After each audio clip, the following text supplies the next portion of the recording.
আব্দুল্লাহ ইবনে ওমর, ওমর ইবনুল খাত্তাব, জায়েদ বিন হারেসা, অর্থাৎ সবার নামের শেষেই তার পিতার নামটি যুক্ত আছে। আবার মহিলাদের ক্ষেত্রে আমাদের সমাজে আরও বেশি নাম বিড়ম্বনা রয়েছে।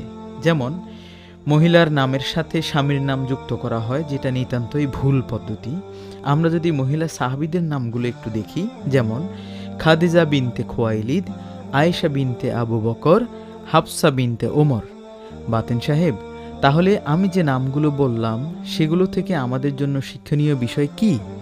তাহলে সন্তান ছেলে হোক অথবা মেয়ে হোক, তার নামের শেষে পিতার নামটি যুক্ত থাকবে। সুতরাং আমাদেরকেও সমাজের মনগড়া পদ্ধতি পরিহার করে অর্থপূর্ণ, শরীয়তসম্মত, সুন্দর, সংক্ষিপ্ত, আল্লাহর পছন্দনীয় নামগুলো বাছাই করা উচিত।